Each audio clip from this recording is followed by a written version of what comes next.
Hello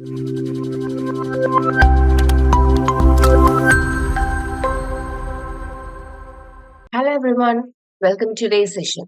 നമ്മൾ ഇന്നത്തെ ക്ലാസ്സിൽ ഡിസ്കസ് ചെയ്യാൻ പോകുന്നത് BGC 112 എന്ന് പറയുന്ന British literature early 20th century എന്ന് പറയുന്ന പേപ്പറിലെ ഈ ബ്ലോക്ക് 1 സെക്കൻഡ് യൂണിറ്റ് ആണ് നമ്മൾ ഡിസ്കസ് ചെയ്യാൻ പോകുന്നത്. Titled as modernism in poetry. So നമ്മൾ മോഡേണിസം എങ്ങനെയൊക്കെയാണ് പോയട്രിയിൽ വന്നിട്ടുള്ളത്, അതിന്റെ ഫീച്ചേഴ്സ് എങ്ങനെയൊക്കെയാണ് പോയംസിൽ റിഫ്ലക്ട് ആയിട്ടുള്ളതാണ് നമ്മൾ ഇന്നത്തെ ഈ ഒരു സെഷനിൽ ഡിസ്കസ് ചെയ്യാൻ പോകുന്നത്. Okay, so let's start. Modernism in art and literature. അപ്പൊ നമ്മൾ പ്രീവിയസ് യൂണിറ്റിൽ ഡിസ്കസ് ചെയ്തായിരുന്നു മോഡേണിസം ആ ഒരു 1930s വരെയുള്ള സമയത്താണ് നമ്മൾ ആ ഒരു പീരീഡിനെയാണ് മോഡേണിസം എന്ന് പറയുന്നത്. സോ നമ്മൾ 1910 തൊട്ട് 1930 വരെയുള്ള ടൈം സ്പാൻ ആണ് മോഡേണിസം ഏറ്റവും അധികം ഒരു പീക്കിൽ എത്തിയ ടൈം എന്ന് പറയുന്നത് 1910 ആൻഡ് 1930 എന്ന് പറയുന്ന ടൈം ഫ്രെയിമിനകത്താണ്. സോ അത് നമ്മുടെ 19th സെഞ്ചുറിയുടെ ഒരു ലാസ്റ്റ് ഇയേഴ്സിലാണ് ഈ പറയുന്ന മോഡേണിസം ബിഗിൻ ചെയ്തതും അതിങ്ങനെ ബിഗിൻ ചെയ്ത് ഗ്രോ ചെയ്ത് ഡെവലപ്പ് ചെയ്ത് 1910 ആൻഡ് 1930 എന്ന് പറയുന്ന ടൈം ഫ്രെയിമിനകത്ത് വരുമ്പോഴാണ് ഏറ്റവും അധികം അത് പീക്കിൽ എത്തിയിരിക്കുന്നത്. ഓക്കെ, സോ ഈ സമയത്ത് മെയിൻ റൈറ്റേഴ്സ് ആരൊക്കെയാന്ന് വെച്ച് കഴിഞ്ഞാൽ ഓഫ് ദി ബ്രിട്ടീഷ് റൈറ്റേഴ്സ് എന്ന് പറയുന്നത് T.S. എലിയറ്റ് ഉണ്ട്, W.A. യേറ്റ്സ് ഉണ്ട്, Ezra Pound, James Joyce, Virginia വുൾഫും D.H. ലോറൻസും. ഓക്കെ, യൂറോപ്പിൽ നിന്ന് നമുക്ക് നോക്കാൻ നമുക്ക് ആരൊക്കെയുണ്ട്?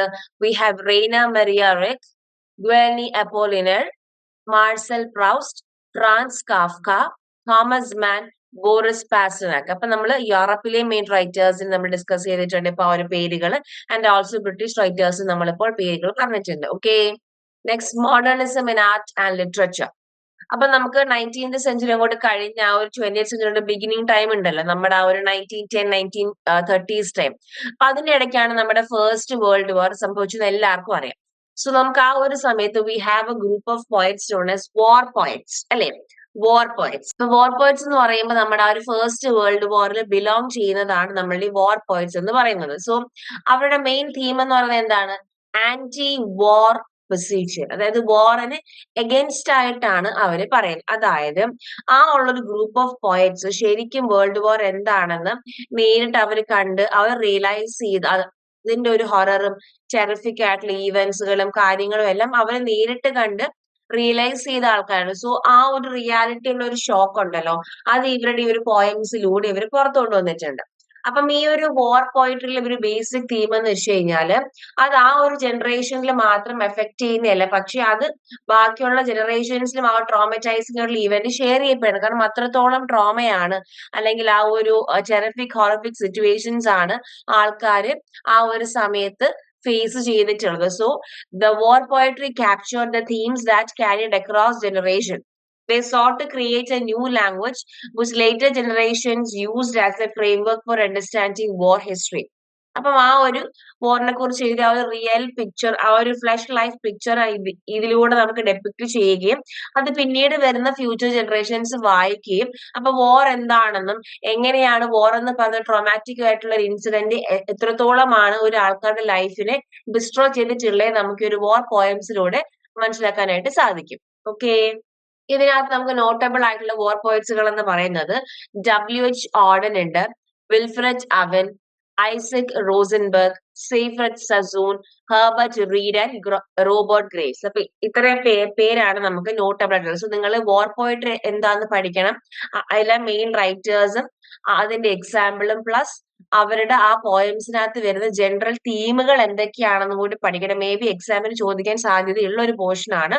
Okay, modernism in arts and literature. അപ്പൊ നമ്മൾ കുറച്ച് ഇസംസ് മീൻസ് ISMs വെച്ച് എൻഡ് ചെയ്തതാണ് കേട്ടോ. അപ്പൊ ഇസംസിനെ കുറിച്ചാണ് നമ്മൾ പഠിക്കുന്നത്. So this isms relate to art reflecting the literary style of the modern period. നമുക്ക് ലിറ്റററി ഇംപ്രഷനിസവും എക്സ്പ്രഷനിസവും നമുക്ക് പഠിക്കാം. What you mean by this impressionism? Impressionism means നമുക്കിപ്പം ഉള്ള ഒരു ഇമോഷൻസും അല്ലെങ്കിൽ നമ്മുടെ കുറെ എക്സ്പീരിയൻസും തോട്ടും കാണത്തില്ലേ, അത് ലിറ്റററി നമ്മൾ വർക്ക് എഴുതുന്ന സമയത്ത് നമ്മൾ റിവീൽ ചെയ്യും. അതിനെയാണ് നമ്മൾ ഇംപ്രഷൻ എന്ന് പറയുന്നത്. അതായത് ലിറ്റററി ഇംപ്രഷനിസം ഇറ്റ് റിവീൽസ്, എന്ത് റിവീൽ ചെയ്യും? ഓതേഴ്സ് പ്രീ ഒക്കുപേഷൻസും അതുപോലെ തന്നെ എക്സ്പീരിയൻസും എപ്പോൾ at the moment of literary creation. Okay, പിന്നെ എന്താണ് ഈ എക്സ്പ്രഷനിസം? എക്സ്പ്രഷനിസം എന്ന് വെച്ച് കഴിഞ്ഞാൽ മീനിങ്ങിനെ കാട്ടിലും ഉപരി അത് കൺവേ ചെയ്യുന്നത് ഇമോഷൻസ് ആണ്. നമ്മൾക്ക് തോന്നുന്ന ആ ഒരു ഇമോഷൻസ് ആണ് നമ്മൾ എക്സ്പ്രഷനിസത്തിലൂടെ കൺവേ ചെയ്യുന്നത്. That is expressionism conveys emotion rather than meaning. And this is A revolt against എന്തിനാണ്? നാച്ചുറലിസത്തെയും റിയലിസത്തിനും എഗൻസ്റ്റ് ആയിട്ടുള്ള ഒരു എന്താണ് റിവോൾട്ട് ആയിരുന്നു നമ്മളുടെ എക്സ്പ്രഷനിസം എന്ന് പറയുന്നത്. അപ്പം അതിലൂടെ എന്താണ് അച്ചീവ് ചെയ്യുന്നത്? ഇമോഷൻസ് ആണ് നമ്മൾ കൺവേ ചെയ്യുന്നതെന്ന് പറഞ്ഞു അല്ലെ. അപ്പൊ ഇമോഷൻസ് ആകുമ്പോൾ എന്തായിരിക്കും? നമ്മുടെ ഉള്ളിലുള്ള ഒരു സൈക്കോളജിക്കൽ ആയിട്ടുള്ള കുറെ വർക്കിംഗ് ഓഫ് ദി മൈൻഡും ആൻഡ് ഓൾസോ സ്പിരിച്വൽ റിയാലിറ്റി ആണ്. അതല്ലാണ്ട് കാര്യങ്ങളെല്ലാം ഇങ്ങനെ പക്കാ ലോജിക്കലി ഓർഡറിൽ അറേഞ്ച് ചെയ്തതല്ല. പക്ഷെ നമ്മുടെ മൈൻഡിൽ തോന്നുന്ന കാര്യങ്ങൾ അതേപടി നമ്മൾ പറയും. അപ്പൊ നമ്മുടെ സൈക്കോളജിക്കൽ ആയിട്ടുള്ളതും സ്പിരിച്വൽ റിയാലിറ്റീനെയാണ് എക്സ്പ്രഷൻസിലൂടെ നമ്മൾ ലിറ്ററേച്ചറിനകത്ത് കൺവേ ചെയ്യപ്പെടുന്നത്. സോ ഇംപ്രഷനിസവും and also expressionism. Okay. Modernism in art and literature, constructivism in literature. So constructivism എന്താണ്? ഇപ്പൊ നമ്മള് ഇംപ്രഷനിസവും പഠിച്ചു, എക്സ്പ്രഷനിസവും പഠിച്ചു. ഇനി എന്താണ് ഈ പറയുന്ന കൺസ്ട്രക്റ്റിവിസം? കൺസ്ട്രക്റ്റിവിസം നമുക്ക് ഉണ്ടെങ്കിൽ നമുക്ക് റീഡേഴ്സിന് കുറച്ചും കൂടി ആ ഒരു സൊസൈറ്റീനെയും അല്ലെങ്കിൽ അവരെയും അവരുടെ കൾച്ചറിനെയും കുറച്ചും കൂടി മനസ്സിലാക്കാനായിട്ട് സാധിക്കും. കാരണം അത് നമുക്ക് കൺസ്ട്രക്റ്റിവിസത്തിലൂടെ നമുക്ക് പേഴ്സണൽ നോളജും നമുക്ക് അല്ലാത്ത നോളജും ഡിഫറെന്റ് ആണെന്നും രണ്ടും സെപ്പറേറ്റ് ആണെന്നും നമ്മൾ പഠിപ്പിക്കുന്നത് കൺസ്ട്രക്റ്റിവിസം ആണ്. സോ കൺസ്ട്രക്റ്റിവിസം ലിറ്ററേച്ചറിനകത്ത് പറയുമ്പോൾ നമുക്ക് നമ്മളെ കുറിച്ച് മനസ്സിലാക്കാൻ കുറച്ചും കൂടി പറ്റും. Because it enables readers to understand themselves, അവരെ മനസ്സിലാക്കാൻ സാധിക്കും. ആൻഡ് ഓൾസോ അവരുടെ കൾച്ചറിനെ മനസ്സിലാക്കാൻ സാധിക്കും. പ്ലസ് അവരുടെ സൊസൈറ്റീനെ അണ്ടർസ്റ്റാൻഡ് ചെയ്യാനായിട്ട് സാധിക്കും. So constructivism in literature enables enables readers to better understand themselves, അവരെ മനസ്സിലാക്കാൻ പറ്റും. Plus their culture and also their society. And constructivist theory എന്താണ് പോസ്റ്റുലേറ്റ് ചെയ്യുന്നത്? Personal experience cannot be separated from knowledge. ഇപ്പൊ നമ്മുടെ പേഴ്സണൽ എക്സ്പീരിയൻസും ഡിഫറെന്റ് ആണ്, and knowledge is also different എന്നാണ് കൺസ്ട്രക്റ്റിവിസം എന്ന് പറയുന്ന ഒരു ഇസം സ്റ്റേറ്റ് ചെയ്യുന്നത്. Okay. Characteristics of modernism with reference to modern poetry. അപ്പം ഈ ഒരു മോഡേൺ പോയട്രി നമ്മൾ ഓർക്കുമ്പം the first thing you have to come into your mind is that make it new. നമ്മൾ പ്രീവിയസ് യൂണിറ്റിൽ പഠിച്ചായിരുന്നു മോഡേണിസം എല്ലാം ക്രിയേറ്റീവ് ആയിരുന്നു, innovative ആയിരുന്നു, എക്സ്പെരിമെന്റൽ ആയിരുന്നു. അപ്പൊ നമുക്ക് വരുന്ന എല്ലാ വർക്ക്സുകളായിക്കോട്ടെ, ലിറ്റററി ആയിട്ടുള്ള എന്ത് ഔട്ട്പുട്സുകളും എല്ലാം എങ്ങനെയായിരുന്നു? ഇറ്റ് വാസ് ഇന്നോവേറ്റീവ് ആയിരുന്നു, കുറെ എക്സ്പെരിമെന്റൽ ആയിരുന്നു. അപ്പം ആർട്ട് ബിക്കെയിം മോർ ക്രിയേറ്റീവ് അല്ലെ. അപ്പൊ നമുക്കത് വായിച്ചു നോക്കാം. മോഡേണിസം അല്ലെങ്കിൽ modern movement was build on the slogan. ഏത് സ്ലോഗൻ? Make it new. ഈ പറയുന്ന ആ ഒരു സ്ലോഗൻ കണക്ക് തന്നെയായിരുന്നു നമ്മൾ ലിറ്ററേച്ചറും. സി നമ്മുടെ ആ ഒരു ആർട്ടിനകത്ത് ഭയങ്കരമായിട്ടും ക്രിയേറ്റിവിറ്റിയും കാര്യങ്ങളും എല്ലാം വരും. So it changed the character of all creative arts and literature. The phrase make it new was coined by ആരാണ്? അമേരിക്കൻ പോയറ്റും ക്രിറ്റിക്കുമായിട്ടുള്ള എസ്ര പൗണ്ട് ആണ് മേക്ക് ഇറ്റ് ന്യൂ എന്ന് പറയുന്ന ഒരു ഫ്രേസ് കോയിൻ ചെയ്തത്. Okay. It did not advocate jettisoning in the past, argued in the favor of gathering the odds and ends of the past tradition and repurpose them for the modern times. അപ്പൊ നമുക്ക് മുന്നേ ഉള്ളത് നമ്മൾ അതേപടി എടുക്കാതെ we are actually reusing them അല്ലെങ്കിൽ repurpose them.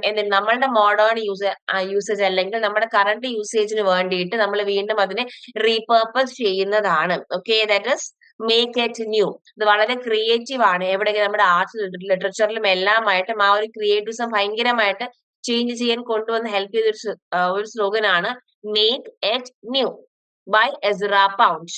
Characteristics of modernism with reference to modern poetry. ഇപ്പൊ നമ്മൾ പ്രീവിയസ് യൂണിറ്റിൽ പറഞ്ഞായിരുന്നു ടി.എസ്. എലിയറ്റിന്റെ വേസ്റ്റ് ലാൻഡ്. ഈ വേസ്റ്റ് ലാൻഡ് അറിയാത്ത ഒരാൾ പോലും കാണത്തില്ല അല്ലെ. സോ വേസ്റ്റ് ലാൻഡ് നമ്മുടെ ആ ഒരു 20th സെഞ്ചുറിയുടെ ആ ഒരു അവസ്ഥയും ഡിലമയും കൺഫ്യൂഷനും ടെററും ഹൊററും ഫിയറും ആങ്സൈറ്റിയും എല്ലാം നമുക്ക് കാണാൻ പറ്റുന്നത് ടി.എസ്. എലിയറ്റിന്റെ വേസ്റ്റ് ലാൻഡ് എന്ന് പറയുന്ന ആ ഒരു സമയത്തുള്ള ഒരു റെപ്രസെന്റേഷൻ. ഇപ്പോഴും നമുക്കതൊരു ഇമ്പോർട്ടന്റ് പോയം തന്നെയാണ് ഏത് waste land. Okay. So waste land is a good example where Eliot uses. എന്തൊക്കെ യൂസ് ചെയ്യും എലിയറ്റ്? നമ്മളിങ്ങനെ പറയുക ഒരു റെപ്രസെന്റേഷണൽ പോയം ആണെന്നൊക്കെ നമ്മൾ പറയത്തില്ലേ. അപ്പൊ എന്താണ് ഇതിൽ ഇത്ര പ്രത്യേകത മറ്റുള്ള വർക്ക്സിൽ നിന്നും? What makes this work stand ahead of all these works എന്തായിരിക്കും? അപ്പൊ ഇതിനകത്ത് യൂസ് ചെയ്തിട്ടുള്ള നമുക്ക് legend of the Holy Grail, Fisher King ഉണ്ട്. പിന്നെ ഒരുപാട് ലിറ്റററി അല്യൂഷൻസും cultural allusions from the western കാനണിൽ എടുത്തിട്ടുണ്ട്.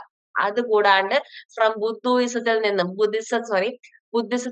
ഹിന്ദു ഉപനിഷത്തിൽ നിന്നും ഒരുപാട് ക്വട്ടേഷൻസും കാര്യങ്ങളും എല്ലാം എഴുതുന്നുണ്ട്. സോ ഒരുപാട് റെഫറൻസസും അതുപോലെ തന്നെ അല്യൂഷൻസും നമുക്ക് വേസ്റ്റ് ലാൻഡിൽ കാണാനായിട്ട് പറ്റും. വെസ്റ്റേൺ കാനണിൽ നിന്നുമുണ്ട്, ബുദ്ധിസം ഉണ്ട്, ഹിന്ദു ആയിട്ടുള്ള ഉപനിഷത്തുകളിൽ നിന്നുമുണ്ട്. Then we have the legend of Holy Grail and the fish. അപ്പം ഡിഫറെന്റ് ആയിട്ടുള്ള ഒരുപാട് റെഫറൻസസും അല്യൂഷൻസും എല്ലാം കൂടെ ചേർന്ന് ക്ലബ് ചെയ്തിട്ടുള്ള ഒരു വർക്ക് ആണ് ദ വേസ്റ്റ് ലാൻഡ് എന്ന് പറയുന്നത്. So can you just read it? Yes. The legend of Holy Grail and the Fisher King, many literary and cultural allusions from the Western canon, quotations from Buddhism and the Hindu Upanishads, which he says, എന്താണ് പറയുന്നത്, are the fragments he has showed against the ruins of time. See, നമ്മൾ മുന്നേ പഠിച്ചൊരു കോട്ടല്ലേ അത്? Yes. Suggesting it will be possible to continue despite the failed redemption. Okay.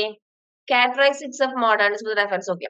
Modernism did not stop with the 1930s, but it continued throughout the 20th century. അപ്പൊ നമ്മൾ പറഞ്ഞു 1930s വരെയുള്ള ഒരു time സ്പാനിലാണ് എന്തുള്ളതെന്നാണ് modernism. പക്ഷെ അതിനുശേഷം മോഡേണിസം തീർന്നില്ല, അത് കുറച്ചും കൂടി ഡെവലപ്പ് ചെയ്യാൻ തുടങ്ങി അല്ലെ. So there has been A continuity of modernism അല്ലെ. അപ്പൊ ഒരു മോഡേണിസം അവിടെ കണ്ടിന്യൂ ചെയ്യുന്നുണ്ടായിരുന്നു. So there has been A continuity of modernism in its original sense. എന്തൊക്കെയായിരുന്നു അതിന്റെ ഒരു ഫീച്ചർ അല്ലെങ്കിൽ ക്യാരക്ടറൈസ്റ്റിക് എന്ന് പറയുന്നത്? ആന്റി ട്രഡിഷൻ ആണ്, പിന്നെ എന്താണ്, ആന്റി റിയലിസം ആണ്.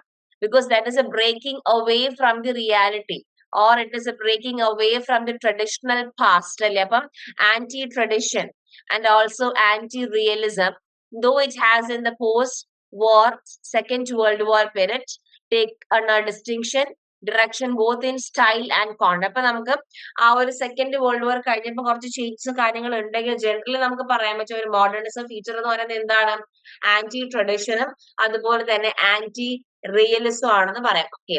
So Frank Kermode speaks of the two pieces of modernism. ഏതൊക്കെയാണ്? Palaeo modernism, neo modernism. രണ്ട് മോഡേണിസം ഉണ്ട്. വൺ ഇസ് പാലിയോ മോഡേണിസം, മറ്റേത് ഏതാണ്? Neo modernism. Neo modernism is also known as post modernism.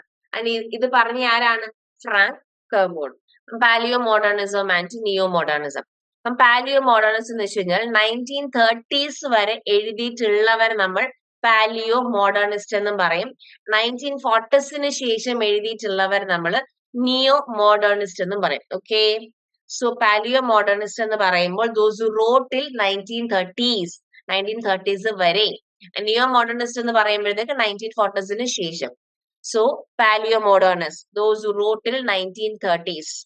Example നമുക്കുണ്ട് T S. Eliot, James Joyce, D H. Lawrence, Ezra Pound, Marcel Proust. അപ്പൊ നമുക്ക് neo modernist ആണെങ്കിലോ those who wrote after the 1940s. ആരൊക്കെയുണ്ട്? Gertrude Stein, William Carlos Williams, Marianne Moore, Wallace Stevens and Virginia Woolf. Next നമുക്ക് ഇത് രണ്ടിന്റെ ആ ഒരു difference നമുക്ക് നോക്കാം കേട്ടോ. അപ്പൊ ഫസ്റ്റ് നമ്മളെ പാലിയോ മോഡേണിസം വായിക്കാട്ടോ. The sought quality and perfection. അപ്പം പാലിയോ മോഡേണിസ്റ്റുകൾ ക്വാളിറ്റിക്കും പെർഫെക്ഷനുമാണ് ഇമ്പോർട്ടൻസ് കൊടുത്തെങ്കിൽ നമ്മുടെ നിയോ മോഡേണിസ്റ്റർ എന്താണ്, അവർ അതിനെ ക്രിട്ടിസൈസ് ചെയ്തു. കാരണം അങ്ങനെ അങ്ങ് പെർഫെക്റ്റ് ആകേണ്ട ആവശ്യമില്ല എന്നുള്ള രീതിയിലാണ് neo modernist treat. So they criticised quality and perfection. പക്ഷെ പാലിയോ മോഡേണിസ്റ്റോ they sought quality and perfection. ഇനി പാലിയോ മോഡേണിസ്റ്റ് എങ്ങനെയുള്ള പോയംസുകളും ബുക്സും, വളരെ ഗ്രാൻഡ് ആൻഡ് എനോർമസ് ആയിട്ടുള്ള പോയംസുകളും ബുക്സുകളുമാണ് പാലിയോ മോഡേണിസ്റ്റ് എഴുതിയിട്ടുള്ളത്. അതേസമയം നിയോ മോഡേണിസ്റ്റ് ആണെങ്കിലോ വളരെ ഷോർട്ട് പോയംസുകളാണ് എഴുതിയിട്ടുള്ളത്. ഓക്കെ. ആൻഡ് പാലിയോ മോഡേണിസം നമുക്ക് നമ്മുടെ ആ റൈറ്റപ്സിനകത്ത് നമ്മുടെ പാലിയോ മോഡേണിസ്റ്റുകൾ ലാറ്റിനിൽ നിന്നും ഗ്രീക്കിൽ നിന്നും എല്ലാം കുറെ കോഴ്സുകളും കാര്യങ്ങളും ഇൻക്ലൂഡ് ചെയ്തിട്ടുണ്ട്. So they sprinkled their works with Greek and Latin കോഴ്സുകളെല്ലാം അവരവരുടെ വർക്ക്സിനകത്ത് യൂസ് ചെയ്തിട്ടുണ്ട്. ഓക്കെ. ആൻഡ് ഓൾസോ അതേസമയം നമ്മൾ എടുക്കുകയാണെങ്കിൽ നമ്മൾ നിയോ മോഡേണിസം എടുക്കുകയാണെങ്കിൽ അവർ ഈ പറയുന്ന ലാറ്റിൻ കോഴ്സുകളും അതുപോലെ തന്നെ ഗ്രീക്ക് മറ്റുള്ള ഭാഷകളിൽ നിന്നും എടുക്കുന്ന കോഴ്സിന്റെ യൂസേജ് വളരെ മോശമാണെന്നുള്ള അഭിപ്രായമാണ് നിയോ മോഡേണിസ്റ്റുകാർക്ക് ഉണ്ടായിരുന്നത്. So the neo-modernist people, they thought Greek and Latin chords as bad, അല്ലെങ്കിൽ were bad. Okay. പിന്നെ നമ്മളുടെ പാലിയോ മോഡേണിസം ആണെങ്കിൽ they likely to be Christian അല്ലെങ്കിൽ ഫാസിസ്റ്റ്. പക്ഷെ ഇവിടെ വരുമ്പോഴോ നിയോ മോഡേണിസം ആണെങ്കിൽ നമ്മൾ ആ ഇൻഡിവിജ്വലിനെ മാത്രം കമ്മിറ്റ് ചെയ്താൽ മതി, അല്ലെങ്കിൽ ആ ഒരു കൾച്ചറൽ റിലേറ്റീവ്സ് മാത്രം നോക്കി മതി, അല്ലാണ്ട് റിലീജിയനോ കാര്യങ്ങളോ നമ്മൾ കെയർ ചെയ്യേണ്ടെന്നുള്ളതാണ് നിയോ മോഡേണിസം പറഞ്ഞത്. So they philosophically committed to individual and cultural relativism. പിന്നെ പാലിയോ മോഡേണിസം ആണെങ്കിൽ words are to be understood in the context. ഇപ്പം വേർഡ്സുകളും കാര്യങ്ങളും ഉണ്ടെങ്കിൽ ആ ഒരു കോണ്ടെക്സ്റ്റ് ബേസിൽ നമ്മൾ മനസ്സിലാക്കണമെന്നാണ് പാലിയോ മോഡേണിസംസ് പറഞ്ഞത്. സോ അതേസമയം നിയോ മോഡേണിസ്റ്റ് ആണെങ്കിലോ വേർഡ്സ് നമ്മൾ ആ ഒരു റിയലിസ്റ്റിക് സെൻസിലായിരിക്കും യൂസ് ചെയ്യുന്നത്. പക്ഷെ അതിനകത്ത് നമ്മൾ ഫ്രാഗ്മെന്റഡ് ആയിട്ടായിരിക്കും യൂസ് ചെയ്യുന്നത്. അതിനകത്തൊരു കോണ്ടെക്സ്റ്റോ കാര്യങ്ങളോ ഉണ്ടാകില്ല, പകരം എല്ലാം ഫ്രാഗ്മെന്റുകളായിട്ടായിരിക്കും ഉള്ളത്. സോ ഫ്രാഗ്മെന്റുകൾ ആകുമ്പോഴത്തേക്കും നമുക്ക് കോണ്ടെക്സ്റ്റ് അങ്ങനെ അങ്ങ് മനസ്സിലാവില്ല. അപ്പം ഇവിടെ എല്ലാം ഫ്രാഗ്മെന്റഡ് ആയതുകൊണ്ട് അതിന് ആ ഒരു കോണ്ടെക്സ്റ്റ് ഉണ്ടാവില്ല. ഓക്കെ. പക്ഷെ ഇതേ സമയം പാലിയോ മോഡേണിസം ആണെങ്കിൽ അവിടെ നമുക്ക് എന്തുണ്ട്, കോണ്ടെക്സ്റ്റ് യൂസ് ചെയ്ത് നമുക്ക് ആ ഒരു കാര്യങ്ങൾ മനസ്സിലാക്കാൻ പറ്റും. പക്ഷെ ഇവിടെ ആകുമ്പോഴത്തേക്ക് ആ ഒരു കോണ്ടെക്സ്റ്റ് ഇല്ല. ഇനി palaeo modernism it is closer to structuralism ആണ്, and neo modernism is closer to deconstructionism. Okay, ഇപ്പൊ രണ്ടിന്റെ ഡിഫറൻസ് മനസ്സിലായല്ലോ. പാലിയോ മോഡേണിസത്തിനകത്ത് ക്വാളിറ്റിക്കും പെർഫെക്ഷനുമാണ് കൊടുത്തത്, പക്ഷെ ഇവിടെ ക്രിട്ടിസൈസ് ചെയ്തു. പാലിയോ മോഡേണിസത്തിനകത്ത് wrote enormous books and poems ആണ്, ഇവിടെ വളരെ ഷോർട്ടർ പോയംസ് ആണ്. പാലിയോ മോഡേണിസം നമുക്ക് ഗ്രീക്കും ലാറ്റിനും കോഡ്സ് ഉണ്ട്, പക്ഷെ ഇവിടെ അത് ട്രീറ്റഡ് ആസ് ബാഡ് ആയിരുന്നു. ദേ ലൈക്ലി ടു ബി ക്രിസ്ത്യൻ അല്ലെങ്കിൽ ഫാസിസ്റ്റ് ആണ്. ഇവിടെ ആ ഒരു കൾച്ചറൽ റിലേറ്റിവിസം ഇൻഡിവിജ്വാലിറ്റിയുമാണ്. ഇവിടെ വേർഡ്സ് കോണ്ടെക്സ്റ്റ് മുഖേന മനസ്സിലാക്കാം, പക്ഷെ ഇവിടെ കോണ്ടെക്സ്റ്റ് അങ്ങനെ മനസ്സിലാക്കാൻ പറ്റില്ല. This closer to structuralism, this closer to deconstructionism. Okay, ആ ഡിഫറൻസ് പഠിച്ചു വെക്കണേ. നെക്സ്റ്റ് നമുക്കത് മോഡേണിസം.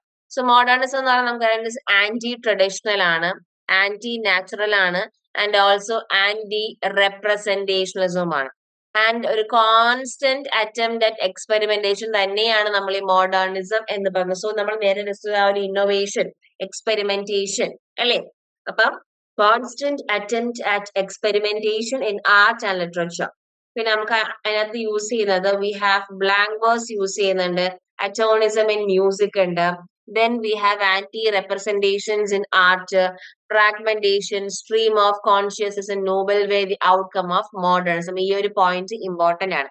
എങ്ങനെയൊക്കെയാണ് നമ്മളുടെ മോഡേണിസം ലിറ്ററേച്ചറിൽ മോഡേണിസ്റ്റ് ലിറ്ററേച്ചർ വന്നിട്ടുള്ളത്, എന്തൊക്കെ കാര്യങ്ങളാണ് നമ്മളുടെ മോഡേണിസ്റ്റ് ലിറ്ററേച്ചറിനകത്ത് ഉണ്ടായത്, അല്ലെങ്കിൽ അതിന്റെ ഫലമായിട്ട് എന്തൊക്കെയാണ് വന്നിട്ടുള്ള ഔട്ട്കംസ് നോക്കാം. അപ്പൊ നമുക്ക് ബ്ലാങ്ക് വേഴ്സിന്റെ യൂസേജ് ഉണ്ട്, പിന്നെ എന്താണ് atonism in music ഉണ്ട്, ആന്റി റെപ്രസെന്റേഷൻ ഇൻ ആർട്ട് ഉണ്ട്, ഫ്രാഗ്മെന്റേഷൻ ഉണ്ട്, ആൻഡ് സ്ട്രീം ഓഫ് കോൺഷ്യസ്നസ്. നമ്മൾ ഈ പറയുന്ന കാര്യങ്ങളൊക്കെ പ്രീവിയസ് യൂണിറ്റിൽ 1 by 1 ആയിട്ട് നമ്മൾ ഡിസ്കസ് ചെയ്തായിരുന്നു. ഓക്കെ, ആൻഡ് മോഡേണിസം മുഖേന നമ്മുടെ റീഡറും അതുപോലെ തന്നെ റൈറ്ററും തമ്മിൽ ഒരു ന്യൂ റിലേഷൻഷിപ്പ് എസ്റ്റാബ്ലിഷ് ചെയ്യുന്നു. സോ ദ മോഡേണിസം എസ്റ്റാബ്ലിഷസ് അല്ലെങ്കിൽ builds or creates a new relationship between the writer and the റൈറ്ററും റീഡറും തമ്മിൽ ഒരു ന്യൂ റിലേഷൻഷിപ്പ് അവിടെ ക്രിയേറ്റ് ചെയ്യപ്പെടുന്നതാണ്. Okay, so intertwining of literary criticism and poetic tradition.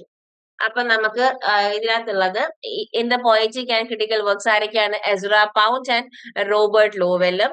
Then അതൊരു early 20th century ആണ്. അങ്ങനെയാണെങ്കിൽ നമ്മളുടെ പോസ്റ്റ് മോഡേൺ പീരീഡ് ആരുണ്ട്, we have Philip Larkin. Okay, Philip Larkin. Next modernism. So മോഡേണിസത്തിന്റെ ഒരു ഫീച്ചർ ആണ് കോംപ്ലെക്സിറ്റി അല്ലെ, complexity. So chronological narrative was replaced by spatial form where narrative is organized in in order of space and location and not in order of chronological time. So നമുക്ക് modernist ലിറ്ററേച്ചറിലേക്ക് വരികയാണെങ്കിൽ, അല്ലെങ്കിൽ modernist ലിറ്ററേച്ചറിന്റെ വർക്ക്സിലേക്ക് നമ്മൾ വരികയാണെങ്കിൽ അവിടെ ഈ പറഞ്ഞ chronological ഓർഡറിനും കാര്യങ്ങളൊന്നും പ്രാധാന്യം ഉണ്ടായിരുന്നില്ല. പക്ഷെ നമ്മൾ പറയുന്ന ആ ലൊക്കേഷനും അല്ലെങ്കിൽ ആ ഒരു സ്പേസ് എല്ലാം കറക്റ്റ് ഓർഡറിലായിരിക്കും. അതല്ലാണ്ട് ബാക്കി നറേറ്റീവ് വരുന്ന ഒരു സ്റ്റോറിയോ അല്ലെങ്കിൽ ബാക്കിയുള്ള ആക്ഷൻ ടൈമും ഒന്നും ഒരു ക്രൊണോളജിക്കൽ ഓർഡറിലായിരുന്നില്ല. ഏത് സമയത്ത്, നമ്മളുടെ മോഡേണിസം സമയത്ത്. എക്സാമ്പിൾ എന്ന് പറയുന്നത് T.S. എലിയറ്റിന്റെ വേസ്റ്റ് ലാൻഡ്, എസ്ര പൗണ്ടിന്റെ കാൻറ്റോസ്, ജെയിംസ് ജോയ്സിന്റെ Ulysses. Okay, next relationship between modernism and tradition. അപ്പം ട്രഡീഷനും മോഡേണിസവും തമ്മിൽ ഒരു പാരഡോക്സിക്കൽ കൈൻഡ് ഓഫ് റിലേഷൻഷിപ്പ് ആണ് ഉണ്ടായിരുന്നത്. സോ മോഡേണിസം നമുക്കറിയാം മുന്നേ ഉള്ള ട്രഡീഷൻ ആയിക്കോട്ടെ, ആ വാല്യൂസ് ആയിക്കോട്ടെ, ഐഡിയൽസ് ആയിക്കോട്ടെ, കൾച്ചറൽ ഫോംസ് എല്ലാം ഒരു ബ്രേക്ക് അവേ ആണ്, അല്ലെങ്കിൽ ഒരു ഡിറ്റാച്ച്മെന്റ്, അല്ലെങ്കിൽ ആ പറയുന്ന ഒരു ഈ പറയുന്ന കൾച്ചറൽ ആയിട്ടുള്ള കാര്യങ്ങളായാലും ട്രഡീഷന്റെ കാര്യങ്ങളായാലും ഐഡിയൽസ് കാര്യങ്ങളെല്ലാം നമുക്കൊരു ക്ലച്ചസ് പോലെയാണ്, വിച്ച് മീൻസ് നമ്മളുടെ ആ ഒരു ഫ്രീഡം ആക്ച്വലി ഇൻഹെറിറ്റ് ചെയ്യുന്ന ഒന്നാണ്. സോ അതിൽ നിന്നുള്ള എല്ലാം ഒരു liberation. So modernism it seeks to liberate itself എന്തിൽ നിന്നും from the inherited traditional values, ideals and cultural forms ൽ നിന്നുമുള്ള ഒരു breaking away അല്ലെങ്കിൽ ഒരു liberation ആണ് അത്. Okay, and there is a resistance to inherit culture, a complete break with the past. അപ്പം past നിന്നും അവർക്ക് ഒന്നുമില്ല, കാരണം അവർക്ക് അങ്ങനെ ഒരു ലൈഫ് അവരുടെ മുൻപിൽ ഇല്ല.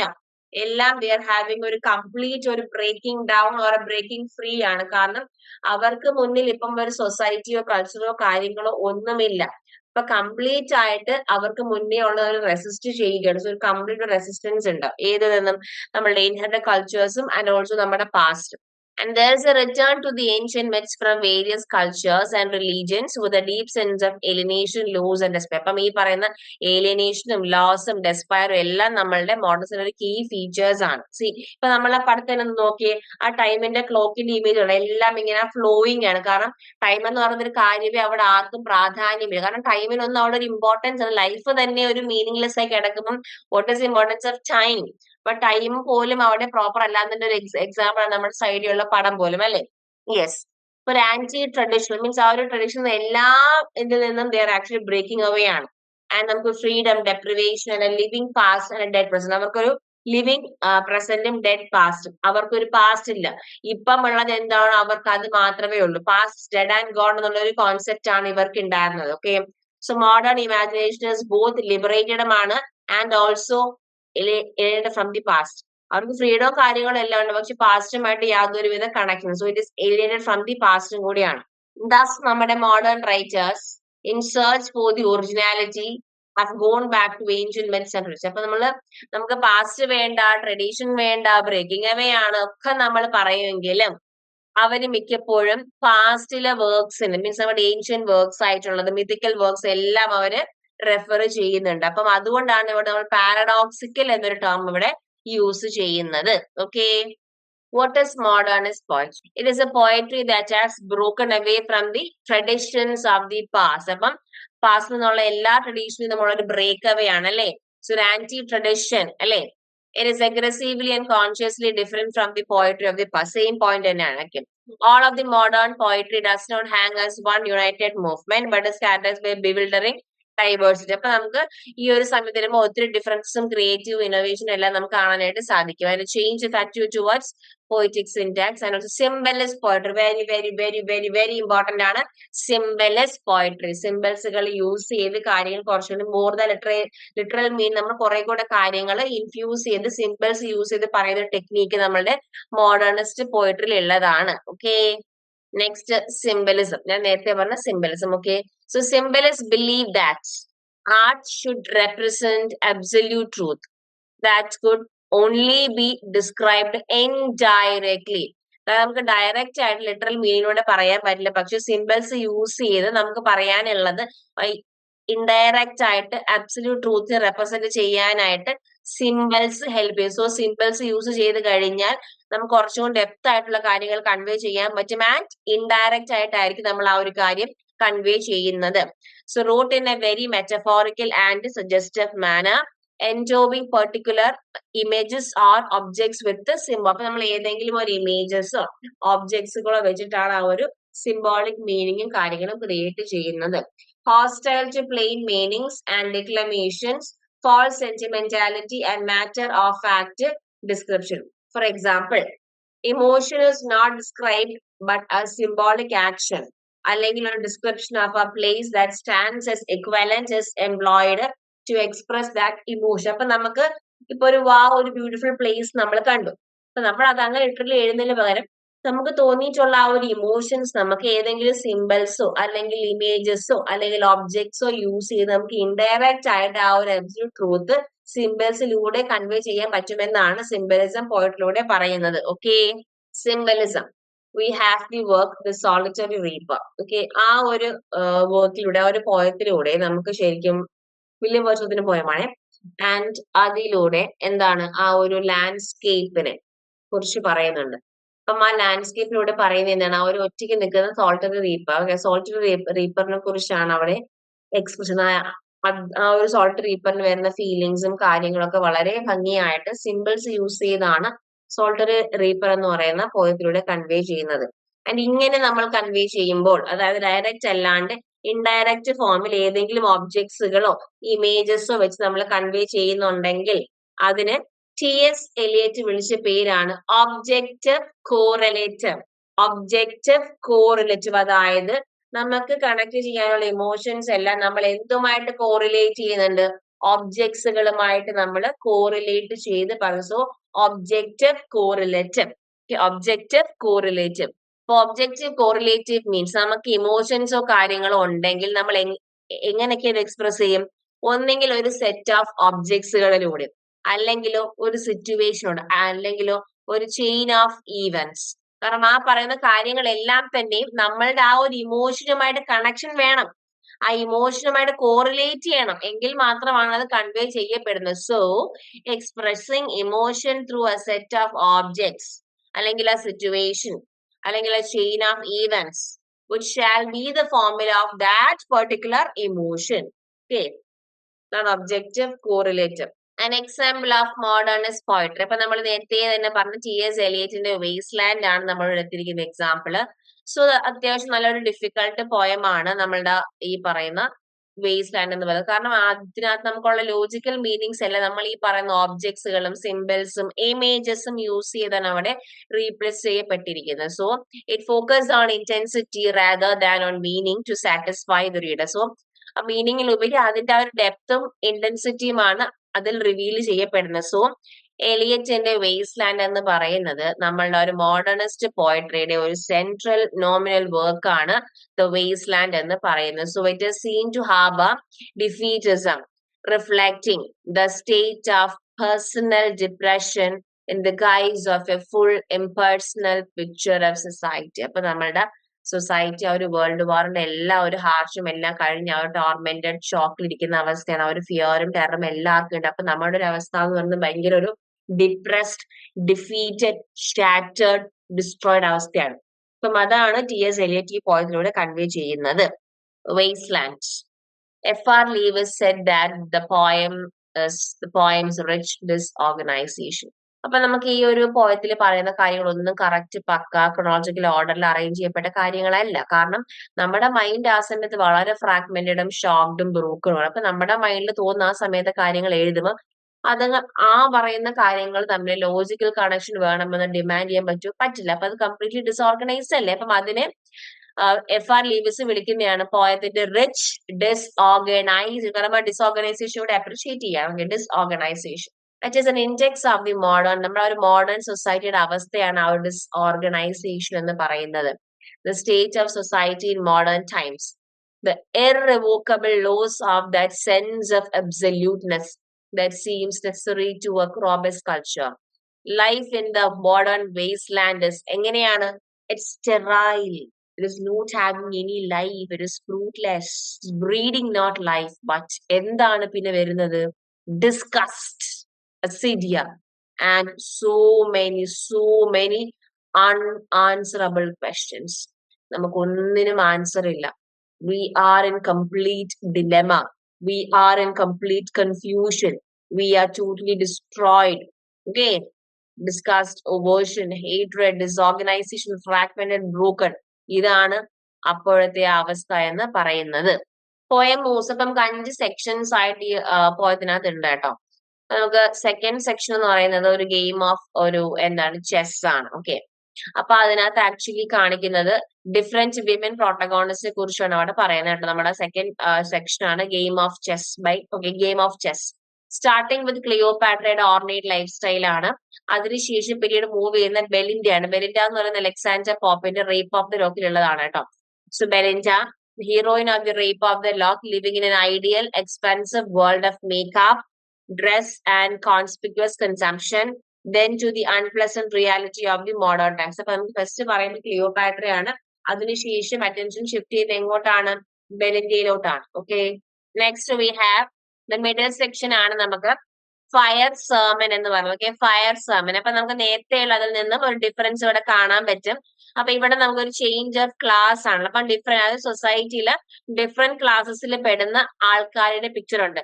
വെൽത്തി ക്ലാസ് തൊട്ട് ലോവി ക്ലാസ്, അപ്പം എല്ലാ ക്ലാസ്സസിനെയും ഇൻക്ലൂഡ് ചെയ്യുന്നതാണ്. സോ ഒരു വെൽത്തി ക്ലാസ് ടു ലോവി ക്ലാസിന്റെ കാര്യം മിഡ് സെക്ഷൻ ആയിട്ടുള്ള ഫയർ സെർമനിൽ പറയുന്നുണ്ട്. The way the women of different classes talk show the transitions of time and transitions of the quest talk by the pub women followed by the typist who reveals his own super. അപ്പം different ക്ലാസ്സിൽ പെടുന്ന ആൾക്കാരുടെ റിയാലിറ്റിയും ആ ടൈമും കാര്യങ്ങളൊക്കെയാണ് the fire sermon എന്ന് പറയുന്ന സെക്ഷനിൽ ഉള്ളത്. So Eliot's use of older literature reveals his admiration for better quality of life, though he does not make it so explicit. So ആ ഒരു പഴയതിലേക്ക് പോകുന്നുണ്ട്, കംപ്ലീറ്റ്ലി ബ്രേക്കിംഗ് അവേ അല്ല. It's going for the, he is admiring the old literature അല്ലേ. Next ഇതിന്റെ last section ആണ് what the thunder Z. ഇപ്പൊ what the thunder Z എന്ന് പറയുന്ന ഹിന്ദു ഫെയ്ത്തിൽ നിന്നും ഇൻസ്പയർഡ് ആയിക്കൊണ്ട് എഴുതിയിട്ടുള്ളതാണ് വാട്ട് ദി തണ്ടർ സെഡ് എന്ന് പറയുന്നത് അല്ലേ. So in A dramatic moment the thunder cracks over the scene and its noise seems to say 3 words. ഏതൊക്കെയാണ്? ദത്ത, ദയാവതം, ദമനം. അപ്പൊ ഒരു ഹിന്ദു ട്രഡീഷൻ അല്ലെങ്കിൽ ഹിന്ദു ഫെയ്ത്തിൽ നിന്നും എടുത്തിട്ടുള്ളതാണ് വാട്ട് ദി തണ്ടർ സെഡ് എന്ന് പറയുന്ന സെക്ഷനിൽ ഉള്ളത്. സോ അതിൽ പറയുന്ന ഒരു 3 സാൻസ്ക്രിറ്റ് വേർഡ്സ് ഉണ്ട്. ഏതൊക്കെയാണ്? ദത്ത, ദയാവതം, ദമ്യത. അപ്പം അതിന്റെ അർത്ഥം വരുന്നത് ഗീവ്, സിംപത്തൈസ്, കൺട്രോൾ. അപ്പം അത് നിങ്ങളോട് പറയുകയാണ്, ഗിവ്, സിംപത്തൈസ് ആൻഡ് കൺട്രോൾ. ആൻഡ് ഈ ദത്ത, ദയാവതം, ദമ്യത എന്ന് പറയുന്ന കാര്യങ്ങൾ സാൻസ്ക്രിറ്റിൽ നിന്നും എടുത്തിട്ടുള്ളതാണ്. ആൻഡ് ഇതിന്റെ ശേഷം കൂടെ പറയുന്ന മറ്റൊരു വേർഡ് ഉണ്ട്, അത് 3 തവണ റിപ്പീറ്റ് ചെയ്യുന്നുണ്ട്, ശാന്തി, ശാന്തി, ശാന്തി. സോ ദത്ത, ദയാവതം, ദമ്യത, ശാന്തി, ശാന്തി, ശാന്തി. ഓക്കെ, വിച്ച് മീൻസ് എന്താണ്? പീസ് എല്ലായിടത്തും ഉണ്ടാവട്ടെ. Peace that passeth all understanding. After all this longing, T.S. Eliot possibly gives us a little hope in this ഫലവട്. അതായത് ഇത്രയും ഭയങ്കര ഡിസ്ട്രോയിഡ് ആണ്, അങ്ങനെയാണ്, ഇങ്ങനെയാണെന്ന് കുറെ കാര്യങ്ങൾ പറഞ്ഞിട്ടും ടുവേർഡ്സ് ലാസ്റ്റ് എൻഡ് ചെയ്യുമ്പോൾ ഒരു പോസിറ്റീവ് നോട്ടിലാണ് T.S. Eliot ഈ പോയം എൻഡ് ചെയ്യുന്നത് അല്ലെ.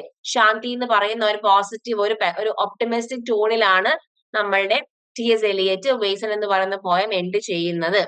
These fragments I have showed against my ruins. ഇത് ടെക്സ്റ്റിലെ ഒരു ലൈൻ ആണ്.